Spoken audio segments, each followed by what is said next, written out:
The winds of change are blowing. Tonight's event, titled Let's Talk About It, Women and the Presidency, is happening on the occasion of ICLA's presentation of work by artist Catherine Andrews, which is a site-specific, occasion-specific public work on the outer facade of our museum, visible from 7th Street. And it'll be on view from now until after the presidential elections. The work was first created in 2020, and the title is very long. The title encompasses the names of all of the women who have run for the presidency, starting with Victoria Woodhull, a women's rights and suffrage advocate who ran way back in 1872.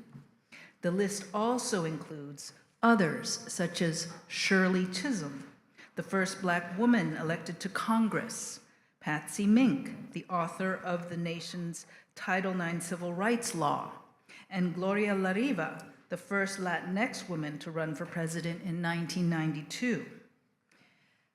Andrew's artwork honors these historical figures who have challenged a political system by listing them in a graphic text overlay atop of faces of widely recognizable men who have served as president, ranging from Dwight D. Eisenhower to Barack Obama to Joe Biden.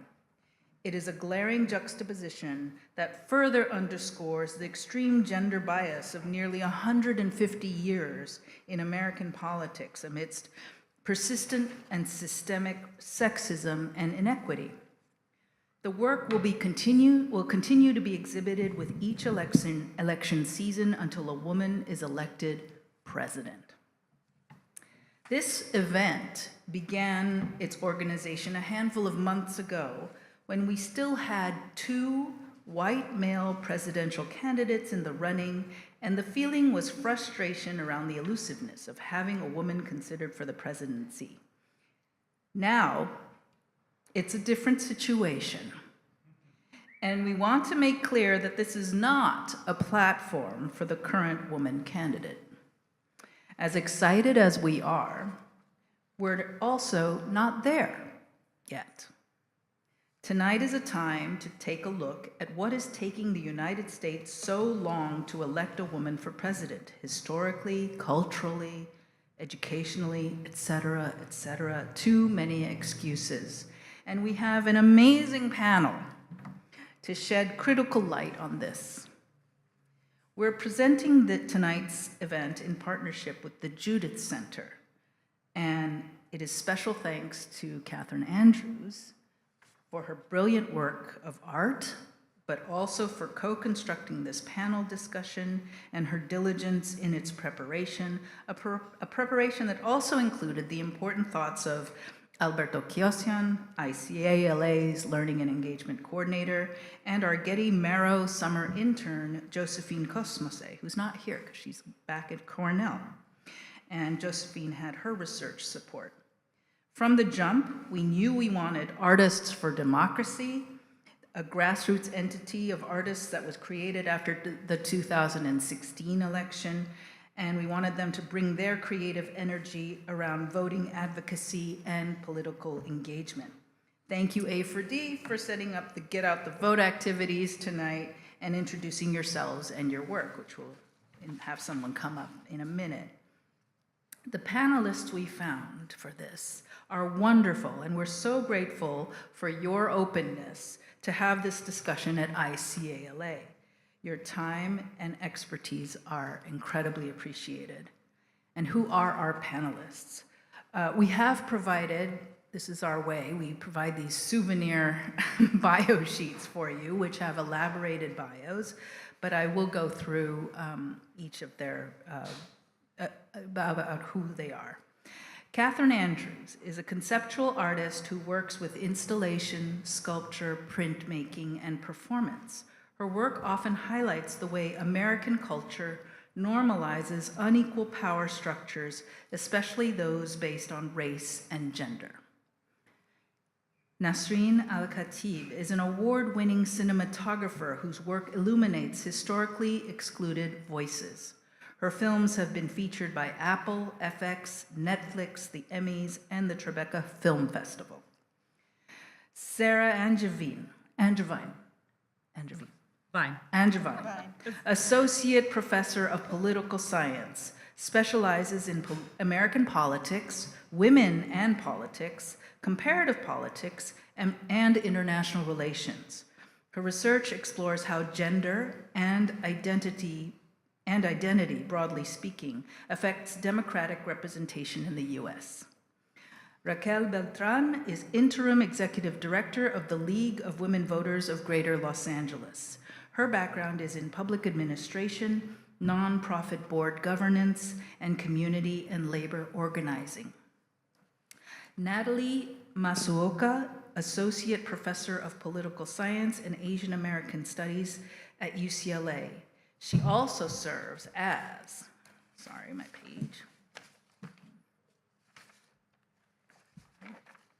Faculty Director for the Asian American and Pacific Islander Policy Initiative at the UCLA Asian American Studies Research Center.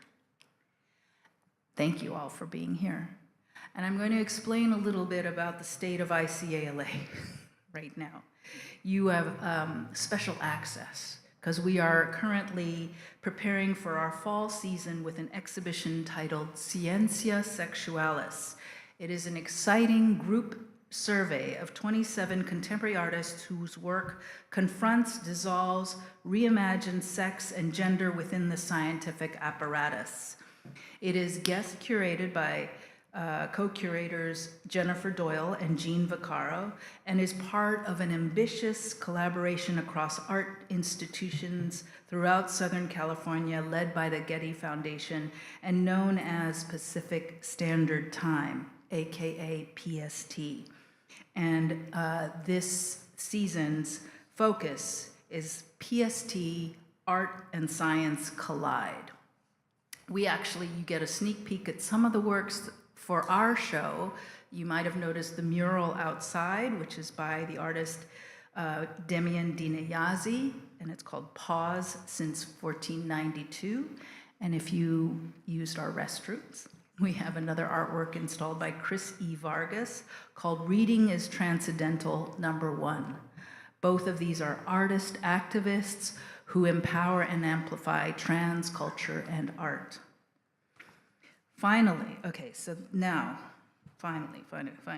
concurrent with our exhibition, we will have filling these shelves our bookshelf residency with New York-based independent publisher Gender Fail, who will fill our shelves with publication by queer artists and writers.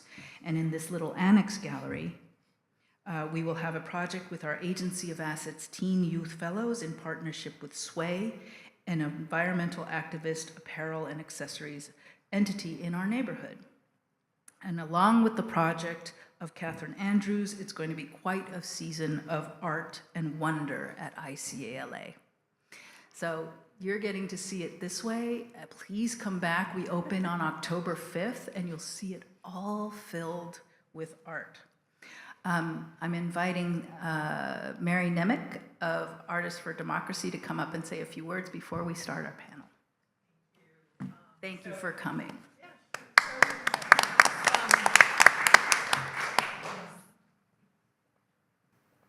So as Michelle Obama said in her amazing speech at the Democratic National Convention, just do something. And so many people ask, what can I do during an election cycle?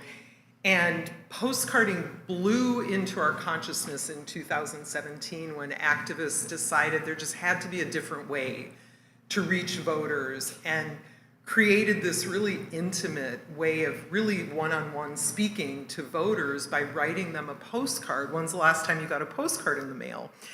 And so it's become a really valuable tool in the toolkit of grassroots organizing.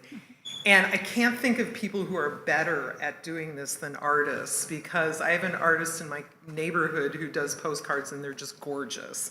She spends time, drawing things and using color and really bringing them to life. And It's something that thousands of groups across the country are doing, and the question after a couple of years became, does it work? Because how do you know? And so a bunch of organizations started testing it. It's possible that it moves the needle from 1% to 20%, depending on the state and the race. So it's just a really great way to reach people when people throw mailers in the garbage, don't pick up their phone, to get that intimate, one-on-one, beautiful piece of really art that shows up in their mailbox can really inspire people to get out, register, vote, figure out where their polling station is, figure out who's on the ballot. So there are some packets left that you can take home and do at home. And just so you know, if you want to do this, it's such a community building activity. So you can go to mobilize.us and just look for postcard parties in your neighborhood, canvassing, phone banking, text banking. There's just so much to be done across the country. So you can find activities there, get some friends, a bottle of wine, get some postcards, and do the work. And it's really fun, it's really gratifying, and it's really just so important, especially this year. So thank you, and thank you for letting us have our activity table. So thank you so much.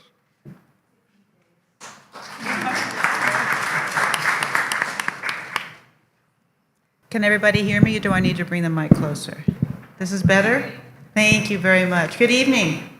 My name is 𝗦𝗲𝗵𝗿𝘆𝗀𝗲𝗵𝗁, and I first want to thank you and all of your team and Artists for Democracy for inviting all of us to be here this evening. It's an exciting experience for all of us, especially on the heels of the presidential debate yesterday. It gives us a lot to think about.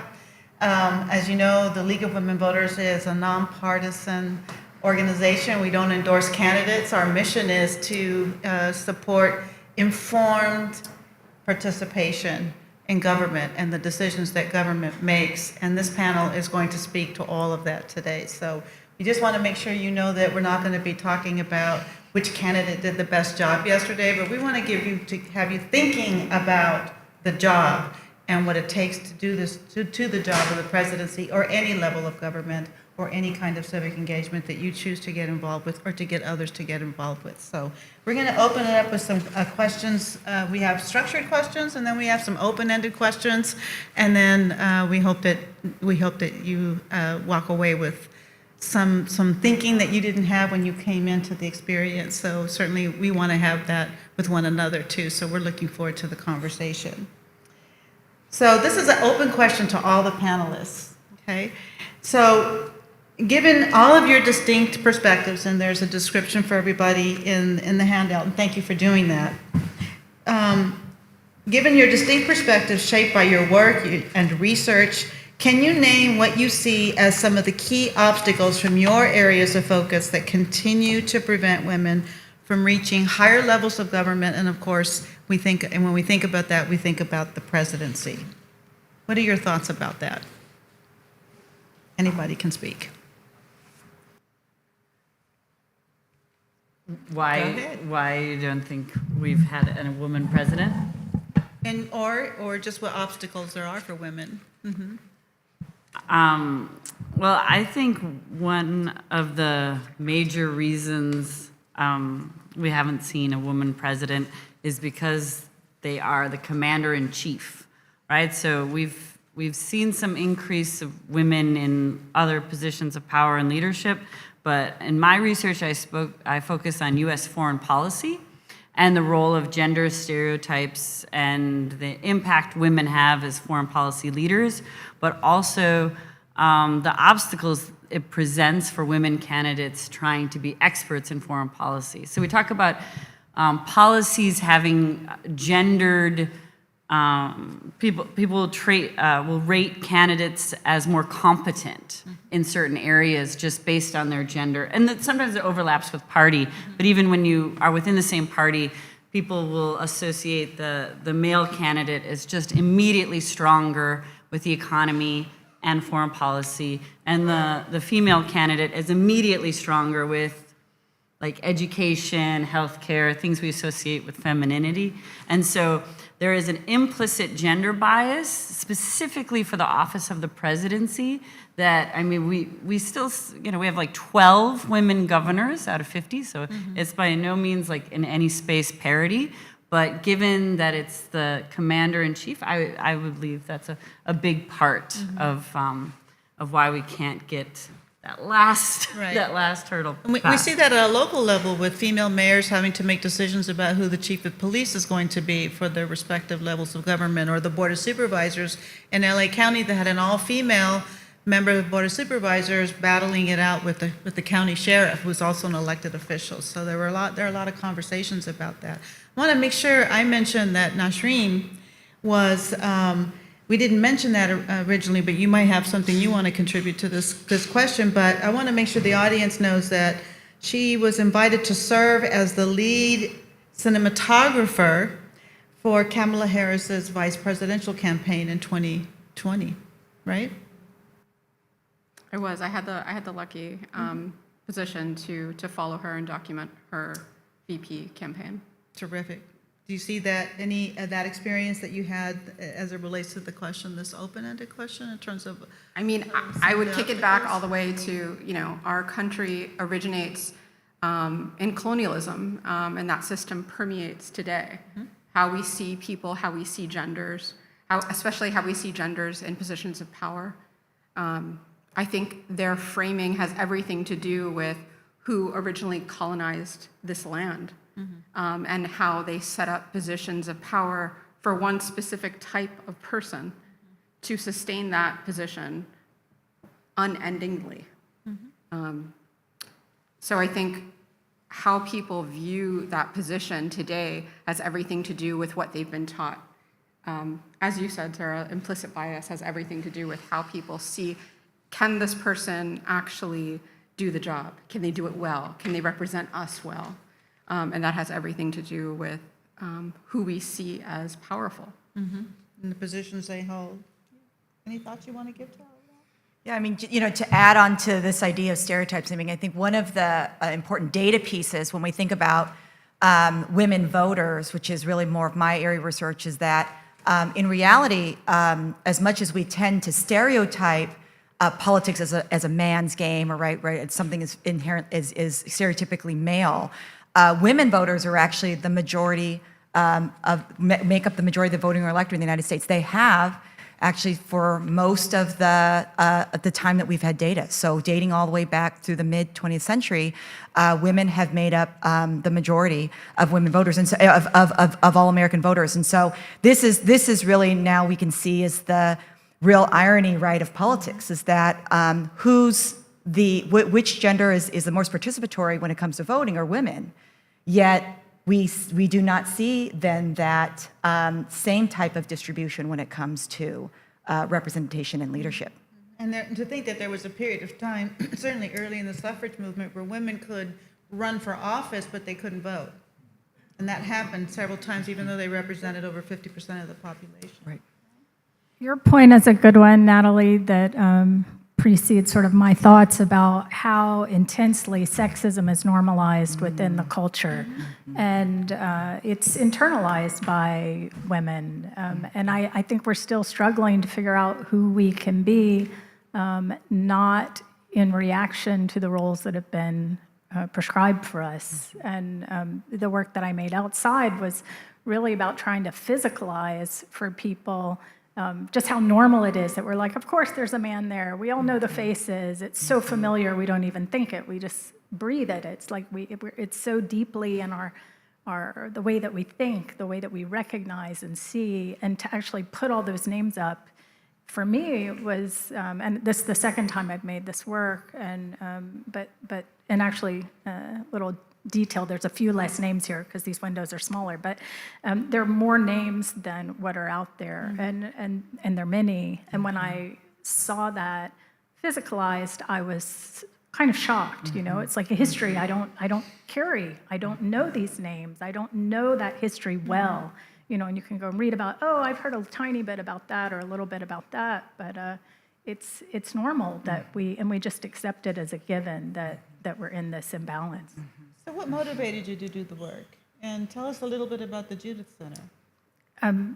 Well, the work came in response to the 2016 election cycle, where I was just so shocked by some of the rhetoric that transpired around, how far Hillary Clinton got and what it meant for a woman to be occupying that space.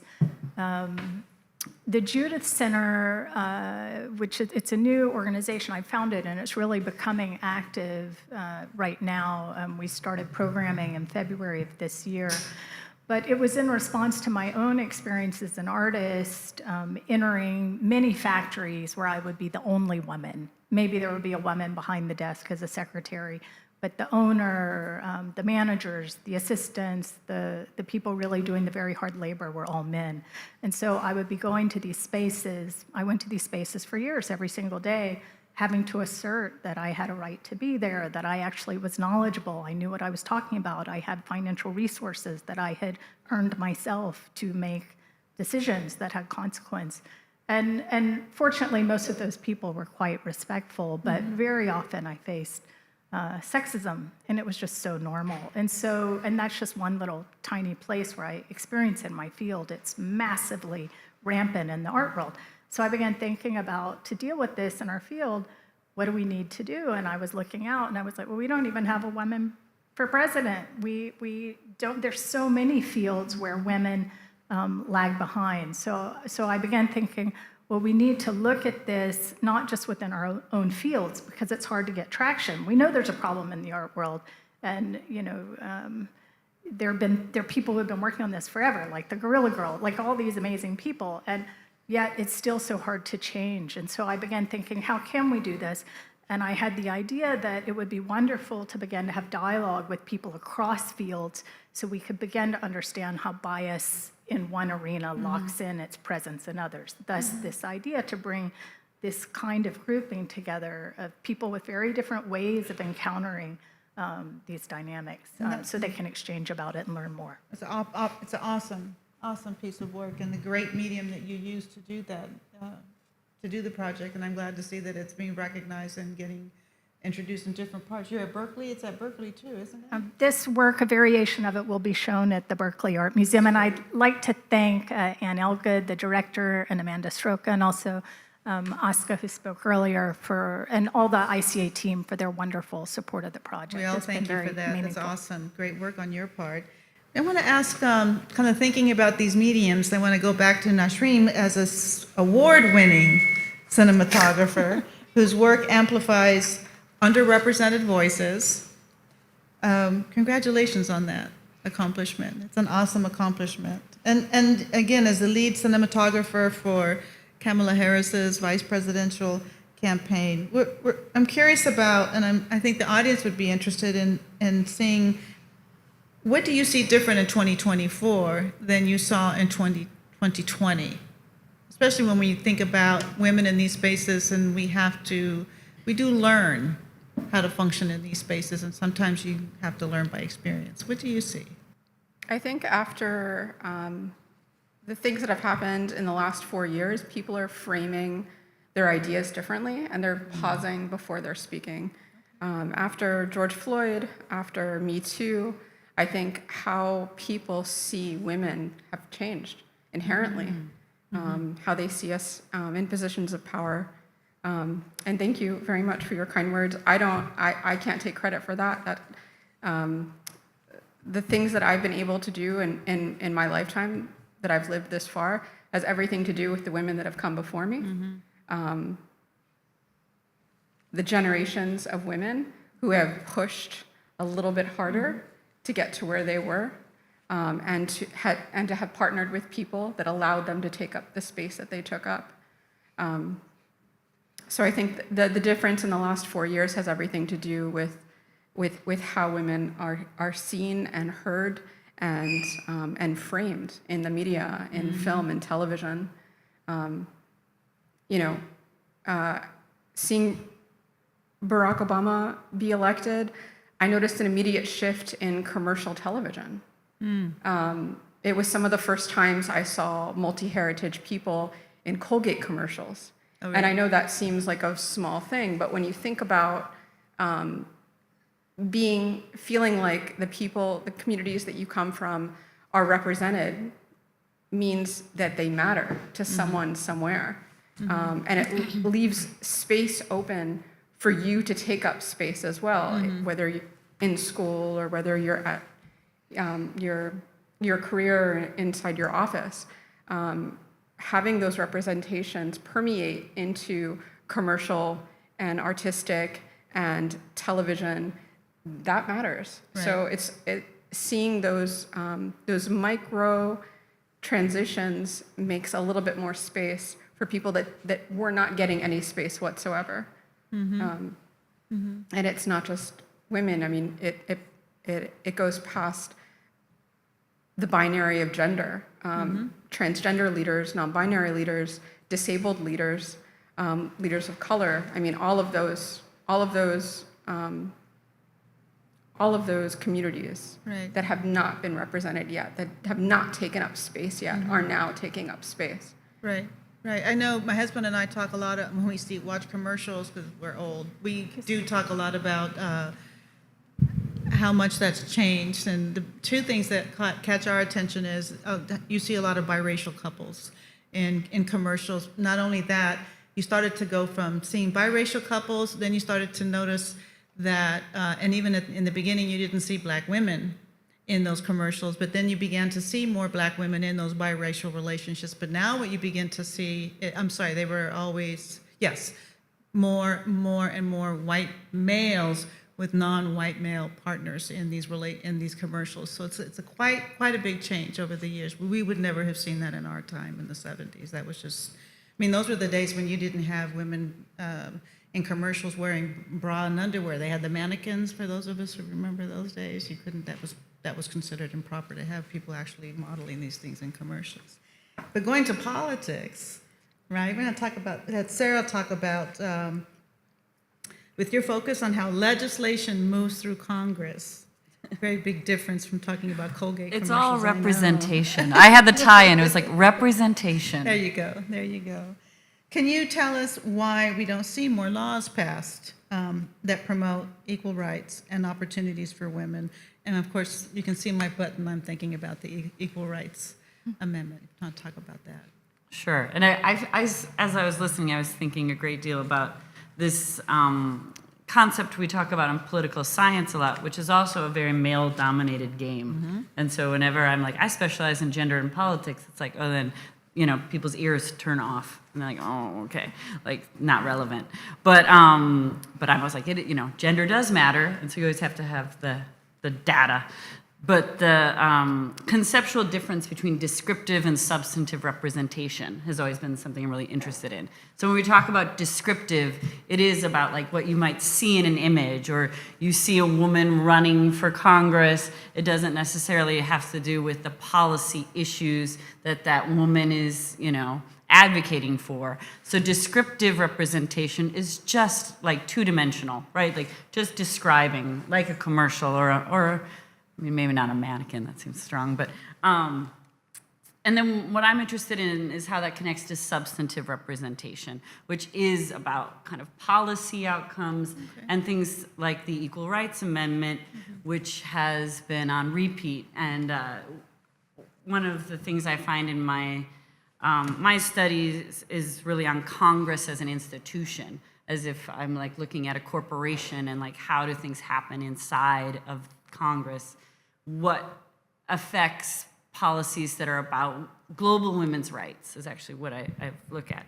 But what I find is that domestic gender politics, namely about abortion, because it's the most salient issue, becomes a part of any foreign policy bill about women. So, and CEDAW, the Convention on the Elimination of All Forms of Discrimination Against Women, which is the United Nations Global Women's Rights Treaty, which used to be paired with ERA. And it was this kind of global solidarity around, like, we're gonna have this kind of baseline as like women to be treated as humans. But CEDAW always dies, and it no longer is attached to ERA. And I still think that as long as there is traction in the electorate on the abortion issue, that as long as someone's making money, a lot of times by talking about it in some ways, this is what I found, that it really fuels the fire. And that has made a real challenge to get things passed. And if anything, you're more successful by keeping things on the down low.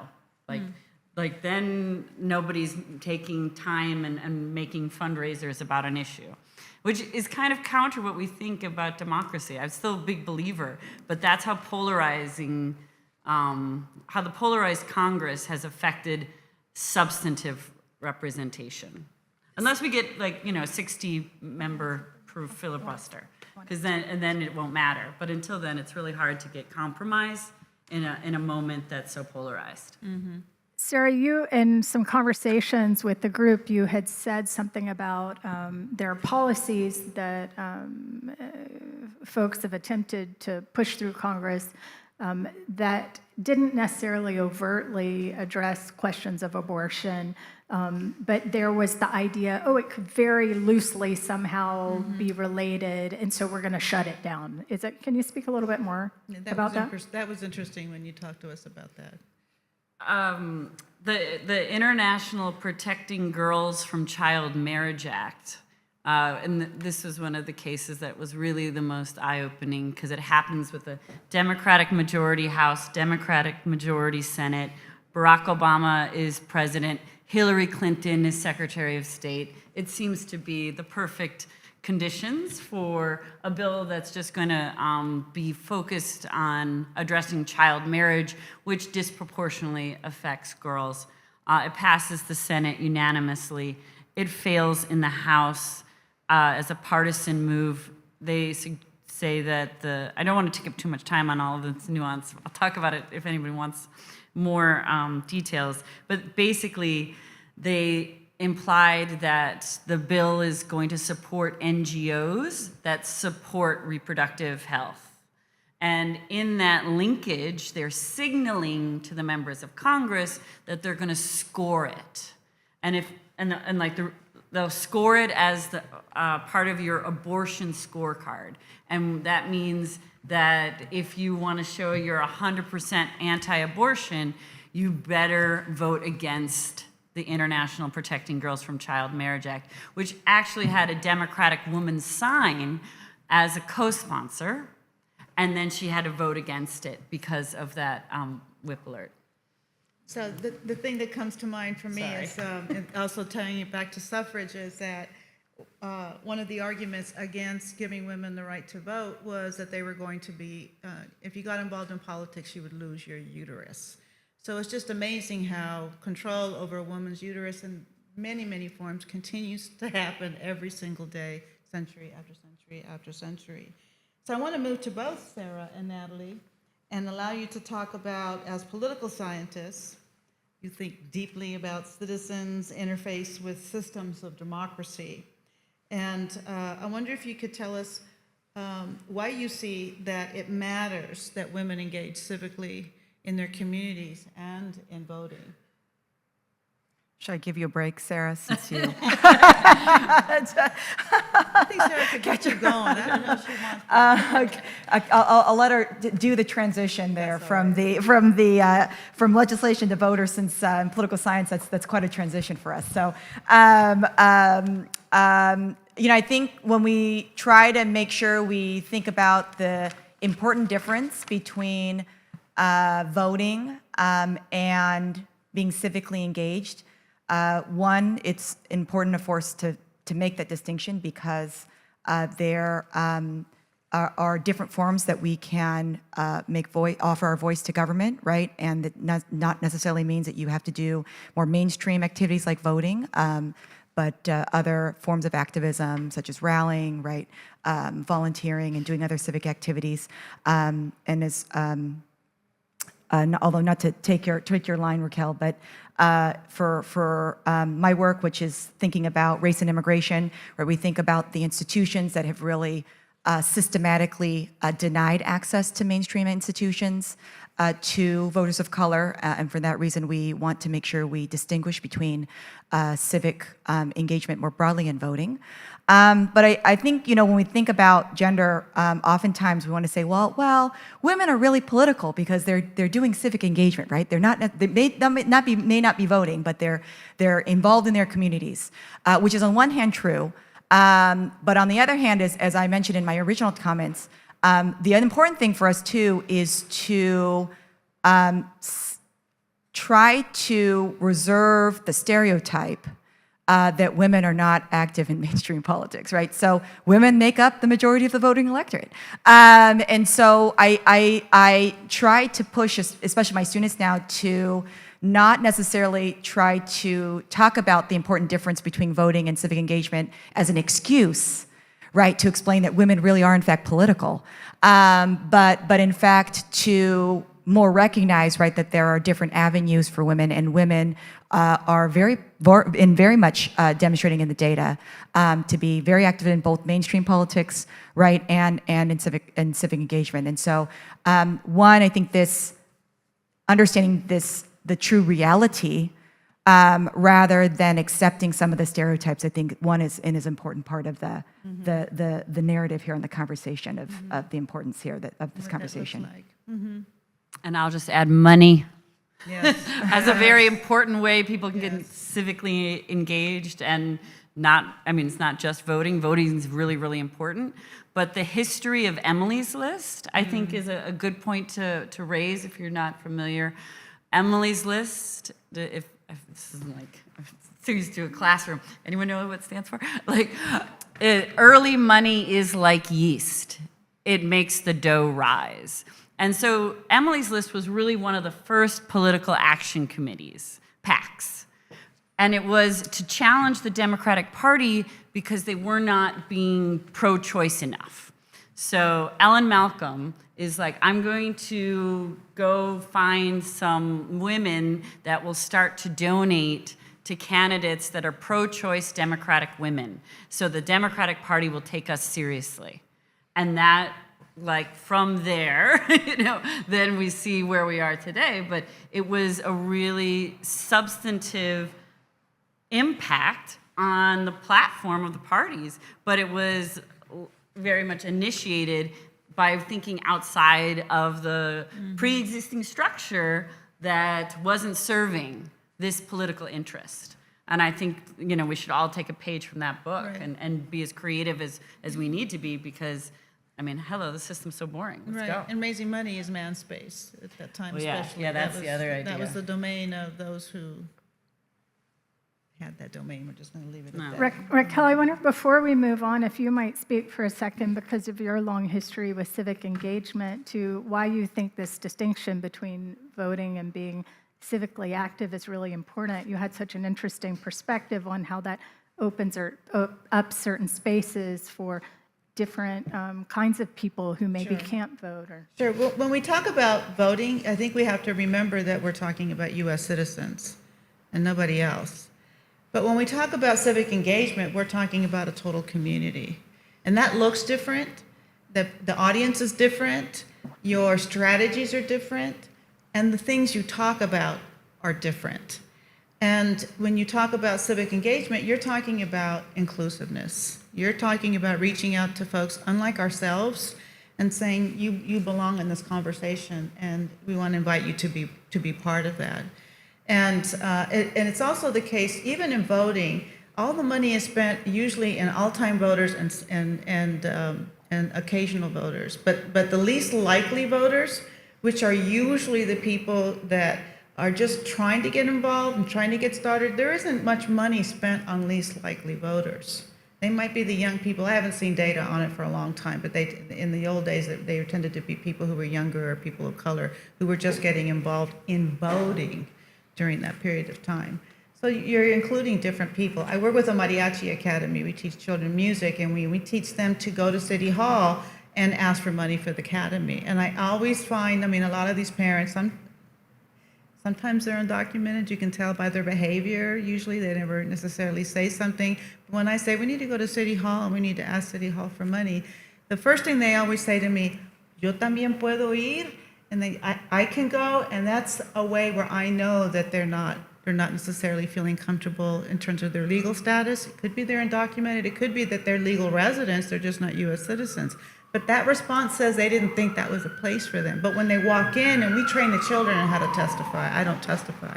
We train them what to say. You've got 3 minutes. This is the mayor. He will call on you. He or she will call on you. We train them in all of that. And they walk in City Hall and they walk in the council chambers, and they tickle me because they're like, they feel the power in that room. They feel the power. They look around and it's completely foreign to them. But they walk out of there realizing they can do that. And voting has nothing to do with it. They can fill that room and create some tensions and some pressure. And we encourage them to do that for their children, for their families. So thank you for allowing me to share that story. Back to Sarah. I feel like. Back to Sarah. She got a lot to say. No, I. Go for it, Sarah. Talk about your research.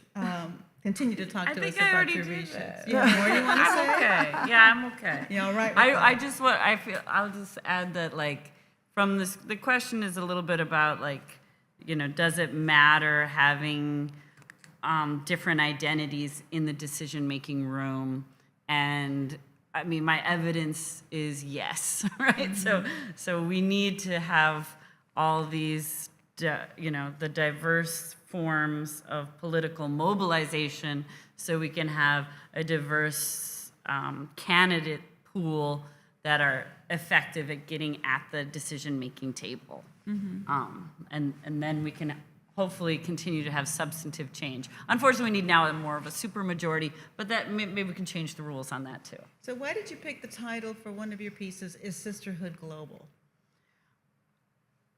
Well, just because it was a play on Robin Morgan's book that got, there's this big conversation around national identity and U.S. as a powerful country. Like, how does one think about American foreign policy? Perhaps like it's imperial, if you think about democratic norms, the people affected by the policy have no say in how it's made.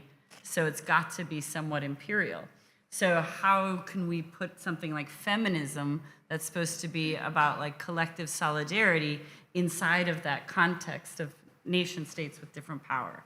So that was why I chose the title. All right. And for Natalie, so when you think about that, how do you, what comes to mind for you as it relates to the glass ceiling and the factors that prevent voters from making significant shifts in this area? I think, as we can see from some of my comments, a lot of my work thinking about gender and politics is really trying to challenge our stereotype of what we think about quote unquote women voters as a group. For example, one stereotype is that women are all progressive liberal voters. That stereotype in some ways comes from a data piece, which is that what we call in political science called the gender gap. And the gender gap is relative to their male counterparts. Women are more likely to identify and vote Democratic. And so when you think about the comparison relative to men, then that is where the data point comes from. However, that does not necessarily mean that all women are progressive Democrats, right? And I think in reality, we in our everyday existence know this to be the case, that politically speaking, women are not one homogenous, politically, racially, socioeconomically, right? It is not one homogenous group. Then in fact, it's actually quite heterogeneous, not necessarily just in terms of demographics, but in terms of politics. Within white Americans, there are just as many white women Republicans as there are white women Democrats, right? And so I think as we're thinking and talking about a lot of the importance of progressive policies that are protecting the marginalization of women, we ask, why are these not passing? Why are we not necessarily voting for a women candidate, right? There are also a lot of divisions even amongst women, right, about what women feel are good for women, right? So it is, as much as we think, well, women are the, make up the majority of the electorate, they're not voting as a homogenous bloc, right? And so clearly, and so this is how we see a lot of the political division that we do, particularly on gender, because even amongst women, right, there is an incredible array of conservative to political, to progressive, ideologies. And we do that, we like to categorize people because it's easier. Yes. We want them to, people don't do it anymore because it's not politically correct, but they don't ask me anymore. So what are you now? You Mexican, Chicano? What's the new word? So people don't do that anymore. But the old thinking about that is, I just want you to be one thing because it's easier for me. I don't want to have to think out that there's a whole bunch of you that think differently. You all have to think one way. And in San Diego, where I'm from, I remember we were trying to get a Latino on the city council for the first time, and they told us, you have to pick one. You can only have one. So the community itself didn't necessarily have the same ideology about what that representative needs to be like, but there had to be just one in a city as large as San Diego with a population of Latinos that was that large. So it's just easier for others to do that. So Nasreen and Catherine, so just for context, we want you to talk about the differences in the way women's preparedness and competency for public office is measured as compared to men. And just for context, in her book, You've Come a Long Way, Maybe, kind of spin off from the old Virginia Swims cigarette commercials, You Come a Long Way, Baby. Leslie Sanchez dedicates a chapter of her book, The Pressure Women Face About Their Attire. And she calls this chapter The Sisterhood of Traveling Pants, which is why I called out, the sisterhood. The thread. Sisterhood thing. The thread on the pants. That's right. But she calls them as making, as thinking about how images are created and how they circulate. So can you talk to us about that in your experiences and your observations? What does that look like and what does it mean for you? What does it mean for me personally? I mean, growing up in Northern Virginia, I noticed being a kid of immigrants and always feeling like there were these underlying pieces of woven fabric that I didn't understand, that I had to basically investigate. I was exposed to a constant inherent bias when it came to girls and women. We are measured based on how we look first. Our body shape, our skin color, the type of fabric that we're wearing, even the silhouettes of the fabric we're wearing. All of those seem to have, whether we're talking about sports or whether we're talking about politics or whether we're talking about modeling, we are measured based on how we look first, and then measured on anything else that we're coming to the table with, our competency. As Sarah talks about the substance. So in that sense, we're looked at as tinsel before we're looked at as human. And I mean, in my own work, I definitely see that all the time, even today in 2024. The people who get chosen to be interviewed for documentaries, to the people who are producing those documentaries. All of those positions of power are basically, they're like these hurdles that you have to get through in order to get to the place you're going. You have to check off all these things. And if you're not someone who's non-disabled, if you're not someone who's light-skinned, if you're not someone who speaks clearly and with an American accent, all of these things end up hurting you. What do you think?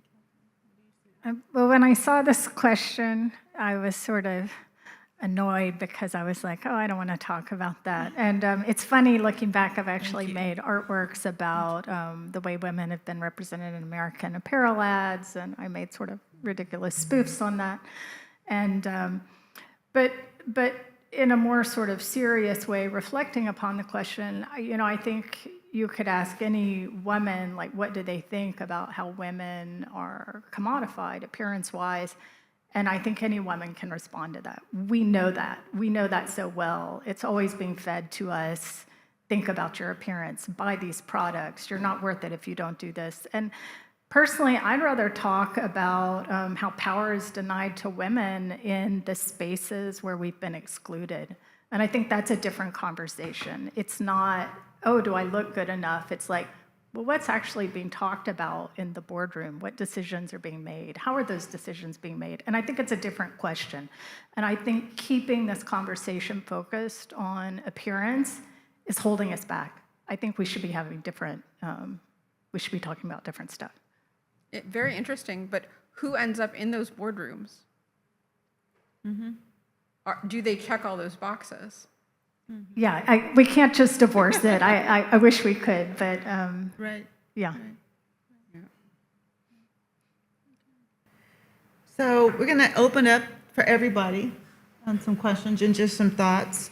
And one of them is, I'm curious about how panelists are thinking about what it means to acknowledge non-binary persons in this conversation. This question, for me, I'm going to jumpstart a little bit because it's close to home for me, because in my previous job before at the League as the general manager for the Department of Neighborhood Empowerment for the city of LA, we went into a very long experience when we wanted to introduce training for the 1,700 people that serve on the neighborhood councils on gender expression, gender identity. It was a very difficult journey for us as a department because there was a strong pushback from the more influential members of the neighborhood council who were also donors and who also participate in voting for their member of the city council. And it was just education. It was just introducing it to folks, explaining allowing us to all recognize the biases that we all carry, all of us carry that, and how that is that we all carry it. It's not somebody else that carries it, only we all have it, we all participate in that. It was very, very challenging. What are your thoughts about that and your experiences? Go ahead, Sarah. I can start. I think, in my research about the hostility around women's rights in American foreign policy, I conclude saying that, like, a lot of the domestic conversations were happening in foreign policy because people weren't watching what was happening there. And then, 5 years later, we have Roe v. Wade overturned from that International Protecting Girls from Child Marriage Act. So basically able to use women in foreign countries as like a practice round because people don't pay attention back to different power roles. What was happening now, I just did a more recent study in the 115th Congress, was the anti-transgender language. So this bill called the WE Act, which is Women's Economic Empowerment and Entrepreneurship Act, will require a gender analysis of USAID, right? Which would just disaggregate how money was being spent in development by gender. And then they wanted to, and Ivanka Trump is like all behind this with like the Democratic women in Congress. There's this synthesis on women are good for the economy. There was a pushback from a group called CFAM, and they're like, we don't want it to say gender analysis. We want it to say biological sex, and like they wanted to remove the word gender from that bill and put in biological sex. So it was like another practice round, like practicing the anti-trans stuff. And Ivanka was able, I know you're like Ivanka, but she was able to get it. There was secret held, two men in the U.S. Senate had placed secret holds on the bill which means that no one knows why the bill isn't being talked about. Someone gets to place a secret hold, and it's done. And so she was able to get them to remove their holds and be like, oh, you're being ridiculous and stuff. But now it's amazing that it's just the same playbook. And I think one of the things we have to recognize, especially if you're committed to feminism, is this hostility around the gender identity, gender expression conversation shows you how entrenched gender is to our identity. So even if it's not necessarily one, identifying, like, wearing pants could have been, back to our traveling pants, transgender activities at the time, right? It's a very contextual thing, but its current use, I see it as a big wedge issue for power.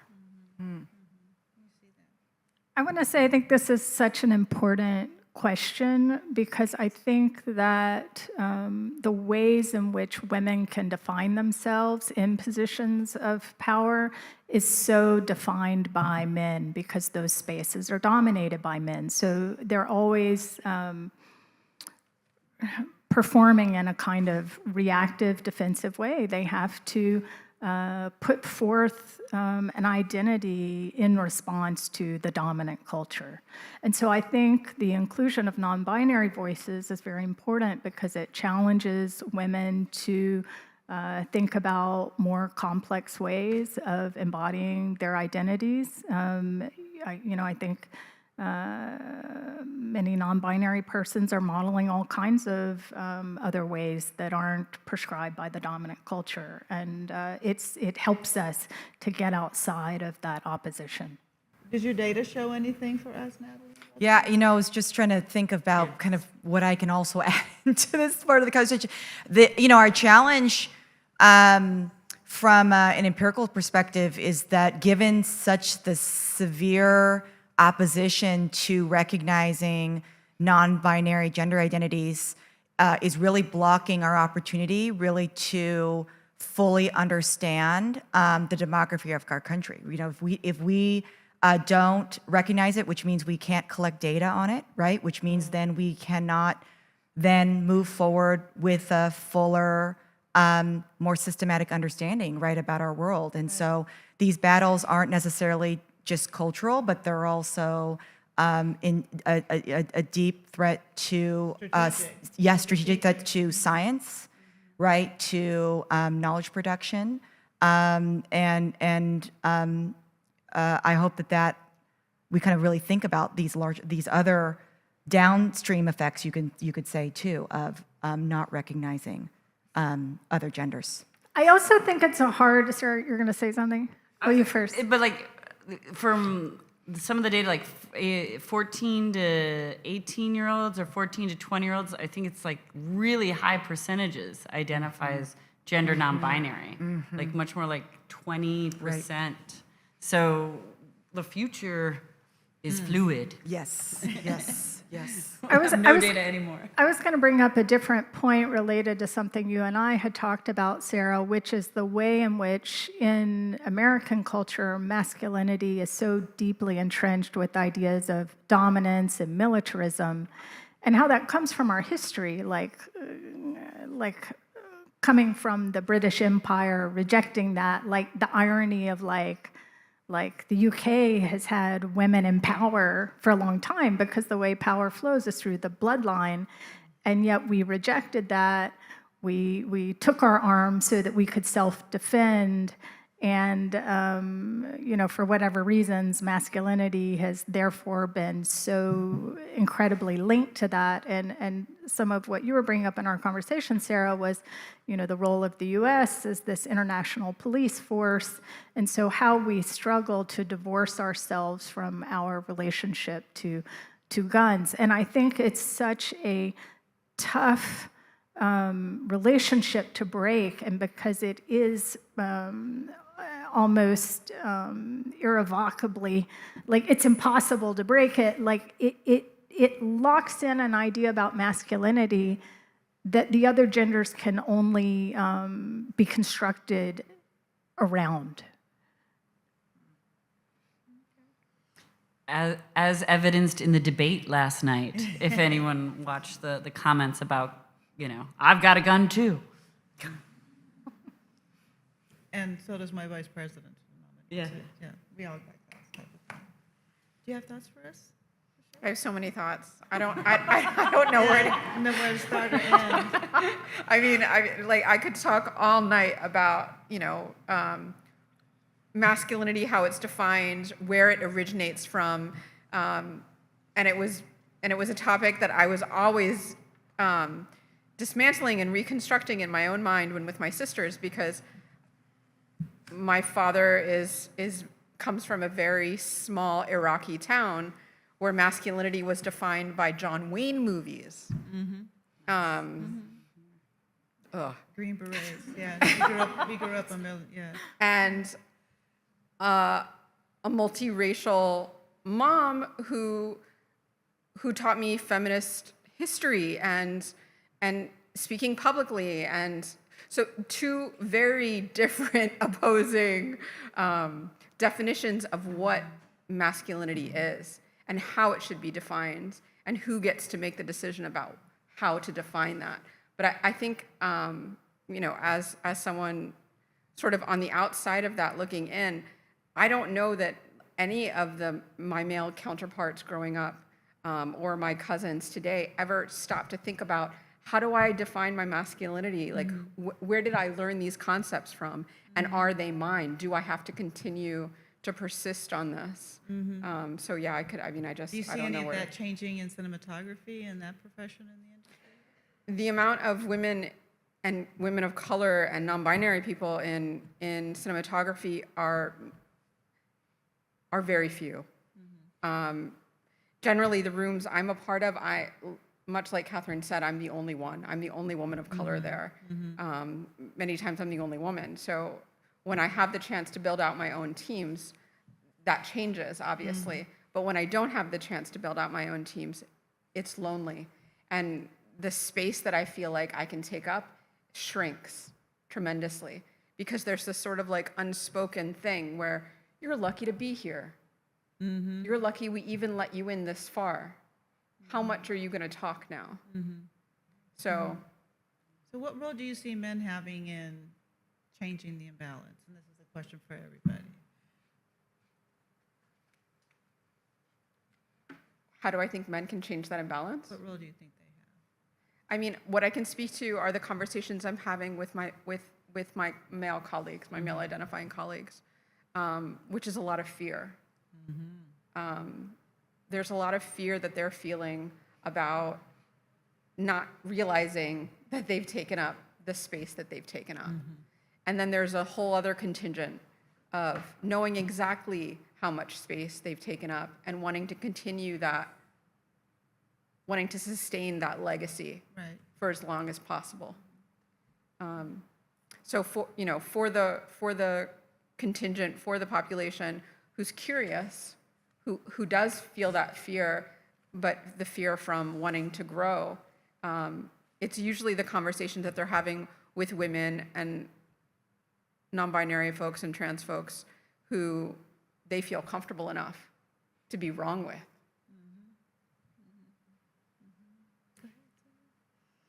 So, like, in my gender studies courses, and I have a few, like, male-identified students, I'm always kind of making the pitch that patriarchy kills men, right? Like, at the most basic level, you have an investment in redefining this structure that, I mean, there's a lot of research on how and why are men conscripted to be on the front lines for the armed services, like how we've socialized that. And then heart attacks, right? Like literally women live longer, right? And how the stress of a lot of the expectations around patriarchy are a huge weight for men. And so everybody, we have to just kind of look at this as it's a joint problem so we can have a more collective solution. I was sharing, go ahead, I was going to add, I have another identity as a psychotherapist, and I think about this in that world as really having so much to do with generational trauma. You know, as women are put down, as they're not able to access the same kind of financial resources, you know, as they raise their children on their own in a system which isn't supporting them, you know, boys pay, men pay, and that's carried forward. And so I would say to men, like, let's just think about this really selfishly. Like, you don't have to be selfless. Like, look at the cost to you of your mother having experienced that, or your sisters, or your child. You know, there's a real price, I think, that men pay for this imbalance. Psychologically, financially, practically, like on every level, health-wise, so on and so forth. Sorry, Raquel. And one more like fun fact, the men in Congress with daughters are more proactive on a lot of gender equity policy, even across both parties. I think I remember reading that once. I would offer to the audience, I shared with the panel, just as a coincidence, and I didn't get paid for this plug, and it's not about that at all. But I just happened to be hearing a podcast, a Washington Post podcast. They have a show called 𝗏𝘀𝗵𝗿𝘆𝗀. And this particular one episode or segment was called, What Do Men Want? And at first when I heard it, I wasn't really interested. I was in the car, so in LA we listen to everything in the car, or in California. But so at first I thought it was going to be one of like Mel Gibson coming in and doing some kind of thing like that, but it's nothing like that actually. So I highly encourage you to listen to it. I'm going to send it. I sent it to my son and all the men in my family and my daughters to listen to. But it really speaks to all of this in a very, very deep way. It's the research they did is awesome, but the way they packaged it up and put it together, they speak to all of this in contemporary times. And I certainly identified with it because they included in the segment what is happening for males within certain ages that are still living at home. What is going on with them? How are they feeling? How is that affecting them? And then they pull in data to talk about some of those pieces. So it was wide ranging, and I encourage you to take a look at it and listen to it, because I'm going to listen to it again. So a couple of things I want to just talk about, and I think we're ready to wrap up a little bit and allow all of us to give some closing thoughts, is I really like kind of where we've landed now when we talk about, you know, the burden that we place on one population for being all the things that we expect them to be in this. And I'm going to just kind of read a couple pieces that I thought would be good kind of food for thought for all of us. This is an excerpt from a book written by 𝗫𝗵𝗿𝗀𝗍𝗍. It's called Gender, Images, and Public Administration, which is kind of the field. We've talked a lot about political science, but when you talk about government and the administration of government, you're talking about public administration. And in this piece, she talks about public administration theories, that all sciences have their theories, that changes in thinking can affect changes in material circumstances, that developing an understanding of the connections between habits of thought and societal arrangements between ideas and values in public administration and systematic inequities in conditions of people's lives can lead human beings to take concrete actions that will change things for the better. And the whole point to all of this is these structures in the public administration were designed and constructed by men.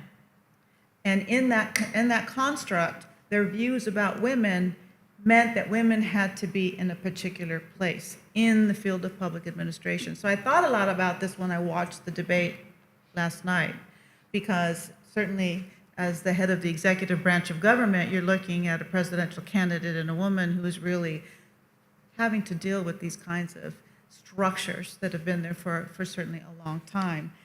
So we want to be able to leave all of you with our last thoughts about what we think we all want to think about and challenge ourselves to do as we walk out this evening. And we hope that you've learned some things, and we hope that you'll be able to share some things that we brought to the table in order to get all of us thinking about what our civic space is going to be and where we want to be in all of that. And certainly for the League of Women Voters, it is just to get involved, just be a participant, be where you can be. I worry about people who worry about doing too much. Last night, we administered for the League elections for the city's housing authority. So those are the 13 public housing developments that the city owns and operates. They have residents advisory council. So those are people, that's the working poor. And a woman came up to me last night and said, I really want to run for this position here, but I have 2 children, and she talked about, the challenges and balance. So I remember telling her, just do what you can. Do what's comfortable. Do what makes you feel like you've done something. Don't pressure yourself into doing something that makes you unhappy. Being involved civically should be fun. Whatever you choose to do, make sure it's fun, and do bring your family along with you, because it's an example that you set for others. So that's my thought for you. What thoughts would you all like to leave? I think the question on the table is like, what concrete actions can we take to make a difference in this question of moving the needle? For me, it would be, let's stop normalizing sexism. Let's just call it out. Let's just bring it back to the table as a topic. Like, it's real, it's everywhere. It's so intricately linked to these incredibly important conversations about race we've started having in the last few years, and now gender identity and everything else. And I think tonight we've woven a lot of the relationships, we've made those visible. So I'd say, like, let's just talk about it. Talk about it more. Don't be afraid to bring it up. Others? I think when we think about politics, one of the main questions is, kind of what explains why people get involved, and one of the basic questions is that they feel really individually and personally motivated, right, to get involved. And I think moving the needle, my takeaway would be not for our candidates, our leaders, right, not to think about women as a homogenous, monolithic group, that they're actually quite diverse.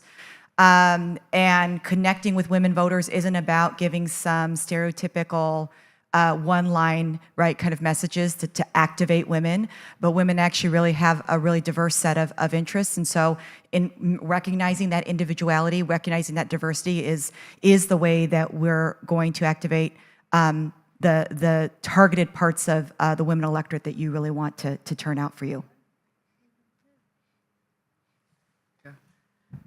Nourish yourself. I just feel like, and I'm gonna add, with the information you put into your brain is as important as the food on your plate. So try to intentionally direct your attention to things that nourish you. And that, I hope, will include some policy information. And you can go to congress.gov and look at stuff, and 538 or on the media. That's and right. we're still post-COVID, we're still COVID-y, and we've forgotten, or I don't know, we've really been denied that the strength, the magic of interactions face-to-face with humans. And so as much as possible, find ways to do that in ways that nourish you, like book clubs or just dinner.